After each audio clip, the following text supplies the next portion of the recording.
Hello students, स्वागत है आप सभी का आपके अपने यूट्यूब चैनल स्टडी विद एहसान पर। और जैसा कि आपको मालूम है कि आपके अपने इस यूट्यूब चैनल पर ऑब्जेक्टिव क्वेश्चन का एक सीरीज़ शुरू किया गया है, जिसके हर वीडियो में आपको 20 इम्पॉर्टेंट ऑब्जेक्टिव क्वेश्चंस जो स्पेशली आपके आने वाले इंटरमीडिएट बोर्ड एग्जामिनेशन के लिए ही कलेक्ट किया गया है, आपको दिए जाते हैं। और स्टूडेंट्स, आज के इस वीडियो में जो कि इकोनॉमिक्स यानी अर्थशास्त्र के ऑब्जेक्टिव सीरीज़ का पहला वीडियो है, हम लोग देखेंगे 20 इंपॉर्टेंट ऑब्जेक्टिव क्वेश्चंस। तो चलिए शुरू करते हैं। लेकिन उससे पहले अगर आप हमारे चैनल पर नए हैं और चैनल को सब्सक्राइब नहीं किया है तो चैनल को सब्सक्राइब भी कर दें और बेल आइकन को भी प्रेस कर दें, ताकि इस तरह की सारी यूज़फुल वीडियो आपको मिलती रहे और आप अपने एग्जामिनेशन की तैयारी अच्छी तरह कर सकें। तो चलिए शुरू करते हैं। और आज के इस वीडियो का पहला क्वेश्चन ये रहा आपके स्क्रीन पर। क्वेश्चन नंबर 1, सामान्यतः एक वस्तु की मांग का वक्र होता है। सामान्यतः एक वस्तु की मांग का वक्र होता है। और आपके ऑप्शंस क्या क्या हैं? आपके ऑप्शंस हैं एक्स अक्ष के समांतर, वाई अक्ष के समांतर, बाएं से दाएं नीचे गिरता हुआ, या दाएं से बाएं ऊपर को चढ़ता हुआ। स्टूडेंट्स, आपको बताना है कि आपका कौन सा ऑप्शन करेक्ट है। तो स्टूडेंट्स, आप याद रखें आपका कौन सा ऑप्शन करेक्ट हो जाएगा। ऑप्शन नंबर 3, यानी कि सामान्यतः एक वस्तु की मांग का वक्र कैसा होता है? बाएं से दाएं नीचे गिरता हुआ, बाएं से दाएं नीचे गिरता हुआ। तो चलिए अब क्वेश्चन नंबर 2 देखते हैं। स्टूडेंट्स, क्वेश्चन नंबर 2 क्या कह रहा है? मांग का नियम लागू नहीं होता जब। मांग का नियम लागू नहीं होता जब। और आपके ऑप्शंस क्या क्या हैं? अन्य वस्तुओं की कीमत बदल जाती है। ऑप्शन नंबर 2 में है वस्तु की गुणवत्ता में परिवर्तन होता है। ऑप्शन 3 फैशन बदल जाता है, या ऑप्शन 4 इनमें से सभी। तो स्टूडेंट्स, आप याद रखें कि आपका कौन सा ऑप्शन करेक्ट होगा। तो ऑप्शन नंबर 4 इनमें से सभी, यानी कि मांग का नियम लागू नहीं होता जब ये तीनों ऑप्शन 1, ऑप्शन 2 और ऑप्शन 3 फॉलो होते हैं। तो चलिए अब क्वेश्चन नंबर 3 देखते हैं। स्टूडेंट्स, क्वेश्चन नंबर 3 क्या कह रहा है? किसी वस्तु की मांग प्रभावित होती है। किसी वस्तु की मांग प्रभावित होती है। और आपके ऑप्शंस हैं उपयोगिता से, उत्पादकता से, लाभदायकता से, या इनमें से कोई नहीं। और स्टूडेंट्स, आपको बताना है कि इनमें कौन सा ऑप्शन करेक्ट है। तो आप याद रखें कौन सा ऑप्शन करेक्ट हो जाएगा। ऑप्शन नंबर 4 इनमें से कोई नहीं, यानी कि किसी वस्तु की मांग जो प्रभावित होती है उसका क्या कारण है? उसका कारण इनमें से कोई भी ऑप्शन नहीं है। तो चलिए अब क्वेश्चन नंबर 4 देखते हैं। स्टूडेंट्स, क्वेश्चन नंबर 4 क्या कह रहा है? कॉफ़ी के मूल्य में वृद्धि होने पर चाय की मांग। और स्टूडेंट्स, ये बहुत ही ज़्यादा इंपॉर्टेंट क्वेश्चन है। ऐसे तो सारे क्वेश्चंस इंपॉर्टेंट हैं, लेकिन इनमें से कुछ क्वेश्चंस ऐसे भी हैं जो और भी ज़्यादा इंपॉर्टेंट है। और ये क्वेश्चन नंबर 4 उसी कैटेगरी में है जो और भी ज़्यादा इंपॉर्टेंट है। ये कई दफ़ा आपके एग्जामिनेशन में आ चुका है। तो चलिए इसके ऑप्शंस क्या क्या हैं। ऑप्शन बढ़ती है, घटती है, अपरिवर्तित रहती है, और इनमें से कोई नहीं। तो स्टूडेंट्स, आप याद रखें आपका कौन सा ऑप्शन करेक्ट हो जाएगा। ऑप्शन नंबर 1 बढ़ती है। ऑप्शन नंबर 1 बढ़ती है। तो चलिए अब क्वेश्चन नंबर 5 देखते हैं। क्वेश्चन नंबर 5 स्टूडेंट्स क्या कह रहा है कि पेट्रोल के मूल्य में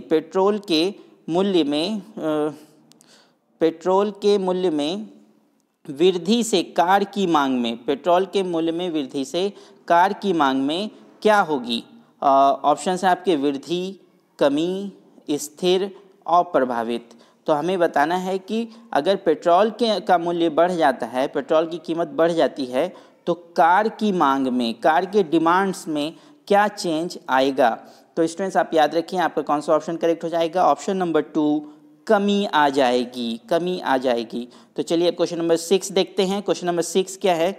सेब के मूल्य में वृद्धि के कारण सेब की मांग में क्या होगा? और आपके ऑप्शंस क्या क्या हैं? कमी, विस्तार, वृद्धि और प्रभावित। तो स्टूडेंट्स, आप बताएं कौन सा ऑप्शन करेक्ट हो जाएगा। तो आप याद रखें कि आपका ऑप्शन नंबर 1 कमी, ऑप्शन नंबर 1 करेक्ट ऑप्शन है। सेब के मूल्य में वृद्धि के कारण सेब की मांग में कमी हो जाएगी। और ऐसे भी हम लोग जानते हैं कि अगर किसी चीज़ की कीमत बढ़ जाती है तो उसकी मांग कम हो जाती है, क्योंकि लोग उसका उपयोग करना, उसका इस्तेमाल करना कम कर देते हैं। तो चलिए अब क्वेश्चन नंबर 7 देखते हैं। क्वेश्चन नंबर 7 स्टूडेंट्स क्या कह रहा है? क्वेश्चन नंबर 7, औद्योगिक विकास के कारण मजदूरी की मांग में वृद्धि उदाहरण है, किसका उदाहरण है?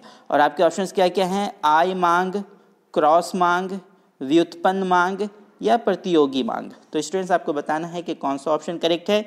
तो आप याद रखें कि आपका कौन सा ऑप्शन करेक्ट हो जाएगा? ऑप्शन नंबर 3 व्युत्पन्न मांग।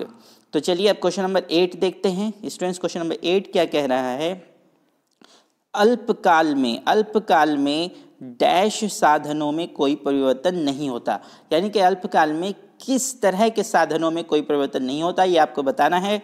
और आपके ऑप्शंस क्या क्या हैं? स्थिर, परिवर्तनशील, मानवीय या भौतिक। तो स्टूडेंट्स आप याद रखें आपका कौन सा ऑप्शन करेक्ट हो जाएगा? ऑप्शन नंबर 1 स्थिर साधनों में कोई परिवर्तन नहीं होता।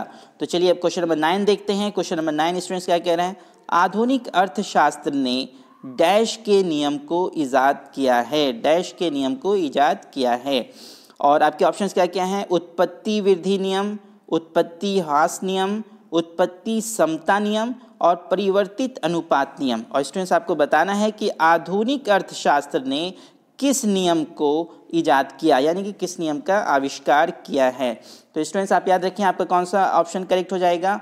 ऑप्शन नंबर 4 परिवर्तित अनुपात नियम।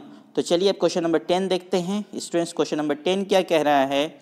क्वेश्चन नंबर 10 है आपका, डैश उत्पादन के सभी साधनों में परिवर्तन संभव है। डैश उत्पादन के सभी साधनों में परिवर्तन संभव है। और आपके ऑप्शंस क्या क्या है? अल्पकाल, दीर्घकाल, मध्यवर्ती काल या बाजार काल। तो स्टूडेंट्स आप याद रखें आपका कौन सा ऑप्शन करेक्ट हो जाएगा? ऑप्शन नंबर 2 दीर्घकाल। दीर्घकाल उत्पादन में सभी साधनों में परिवर्तन संभव है। तो चलिए अब क्वेश्चन नंबर 11 देखते हैं। स्टूडेंट्स क्वेश्चन नंबर 11 क्या कह रहा है? कुल उत्पाद परिवर्तनशील साधन की इकाई ऊपरी फॉर्मूला डैश को हल करने में उपयोग होता है। यानी कि कुल उत्पाद परिवर्तनशील साधन की इकाई, ये जो फॉर्मूला है ये किस को हल करने में उपयोग होता है। और आपके ऑप्शंस क्या क्या हैं? स्टूडेंट्स आपके ऑप्शन हैं कुल उत्पादन, औसत उत्पादन, सीमांत उत्पादन या वार्षिक उत्पाद। तो स्टूडेंट्स आप याद रखें आपका कौन सा ऑप्शन करेक्ट हो जाएगा? ऑप्शन नंबर 2 औसत उत्पाद। तो चलिए अब क्वेश्चन नंबर 12 देखते हैं। स्टूडेंट्स क्वेश्चन नंबर 12 क्या कह रहा है? क्वेश्चन नंबर 12 है व्यष्टि अर्थशास्त्र अध्ययन है, यानी कि व्यष्टि अर्थशास्त्र किसका अध्ययन है। स्टूडेंट्स बहुत इंपॉर्टेंट क्वेश्चंस ये सब मैं आपके लिए लेकर आया हूँ, आप इसे एंड तक ज़रूर देखें। ये सारे क्वेश्चंस बहुत ही ज़्यादा इंपॉर्टेंट हैं, स्पेशली आपके आने वाले इंटरमीडिएट बोर्ड एग्जामिनेशन के लिए। तो क्वेश्चन 12 क्या था? व्यष्टि अर्थशास्त्र अध्ययन है, किसका अध्ययन है? और आपके ऑप्शंस हैं राष्ट्रीय आय का, राष्ट्रीय उत्पादन का, एक विशिष्ट फर्म का या इनमें से सभी। तो स्टूडेंट्स आप याद रखें आपका कौन सा ऑप्शन करेक्ट हो जाएगा? ऑप्शन नंबर 3 एक विशिष्ट फर्म का, एक खास फर्म का। तो चलिए अब क्वेश्चन नंबर 13 देखते हैं। स्टूडेंट्स क्वेश्चन नंबर 13 क्या कह रहा है? निम्न में से किसमें निजी एवं सार्वजनिक क्षेत्र का सह अस्तित्व होता है, यानी कि उसमें निजी क्षेत्र भी होते हैं और सार्वजनिक क्षेत्र भी होते हैं। और आपके ऑप्शंस क्या क्या है? पूंजीवादी अर्थव्यवस्था, समाजवादी अर्थव्यवस्था, मिश्रित अर्थव्यवस्था या इनमें से कोई नहीं। तो स्टूडेंट्स आप याद रखें आपका कौन सा ऑप्शन करेक्ट हो जाएगा? ऑप्शन नंबर 3 मिश्रित अर्थव्यवस्था, यानी कि आपका कौन सा ऑप्शन सही हो गया? ऑप्शन 3 मिश्रित अर्थव्यवस्था। तो चलिए अब क्वेश्चन नंबर 14 देखते हैं। स्टूडेंट्स क्वेश्चन 14 क्या कह रहा है? क्वेश्चन 14 उत्पादन संभावना वक्र की अवधारणा जुड़ी है। और आपके ऑप्शंस क्या क्या हैं? सैमुअलसन से, मार्शल से, हिक्स से या रॉबिन्स से। स्टूडेंट्स आपको बताना है कि ये उत्पादन संभावना वक्र की अवधारणा किन से जुड़ी है। तो स्टूडेंट्स आप याद रखें आपका कौन सा ऑप्शन करेक्ट हो जाएगा? ऑप्शन नंबर 1 सैमुअलसन से। तो चलिए अब क्वेश्चन नंबर 15 देखते हैं। स्टूडेंट्स क्वेश्चन नंबर 15 आपका क्या है? क्वेश्चन नंबर 15 कह रहा है निम्नांकित में सेवा के उदाहरण हैं। और आपके ऑप्शंस क्या है? चिकित्सकों के कार्य, अध्यापकों के कार्य, वकीलों के कार्य या इनमें से सभी। तो स्टूडेंट्स आप याद रखें आपका कौन सा ऑप्शन करेक्ट हो जाएगा, ऑप्शन नंबर 4 इनमें से सभी, इनमें से सभी। अब चलिए क्वेश्चन नंबर 16 देखते हैं। इससे 16 क्या कह रहा है, निम्नांकित में से कौन आर्थिक वस्तु है, आर्थिक वस्तु है। और आपके ऑप्शंस हैं टेलीविज़न, हवा, सूर्य की रोशनी, नदी का पानी।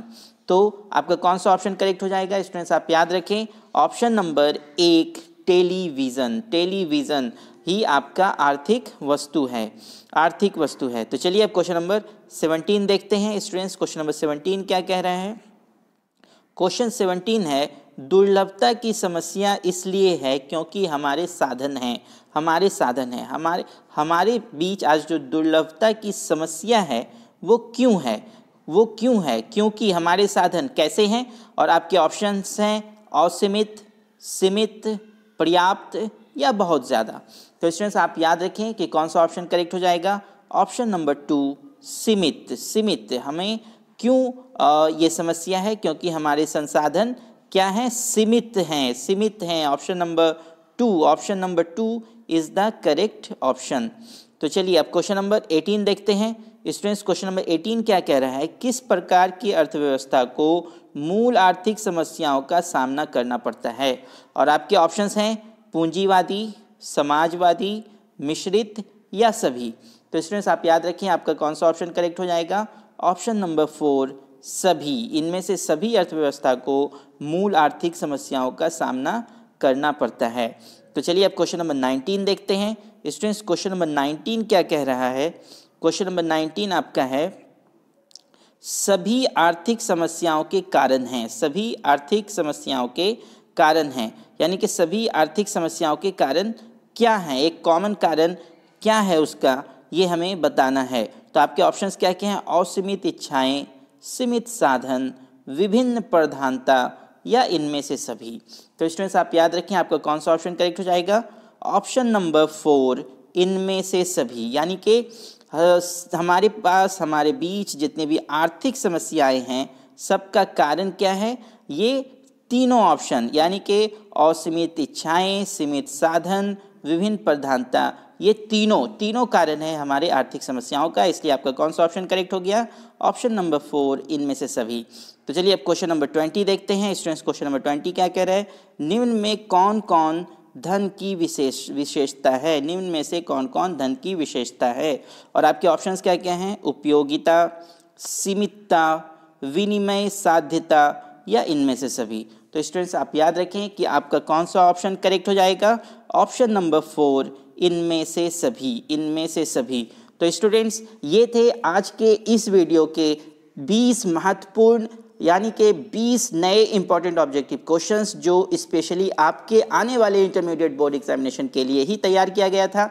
तो स्टूडेंट्स कैसा लगा आपको ये वीडियो, अगर आपको ये वीडियो अच्छा लगा तो इसे लाइक करें, शेयर करें और अगर अभी तक आपने हमारे चैनल को सब्सक्राइब नहीं किया है तो सब्सक्राइब भी कर दें और बेल आइकन को भी प्रेस कर दें ताकि इस तरह की सारी यूज़फुल वीडियो आपको मिलती रहे और आप अपने एग्जामिनेशन की तैयारी अच्छी तरह कर सकें। तो आज के इस वीडियो में बस इतना ही, फिर मिलेंगे नए वीडियो में नए क्वेश्चंस के साथ। तब तक के लिए इजाज़त दीजिए, थैंक यू।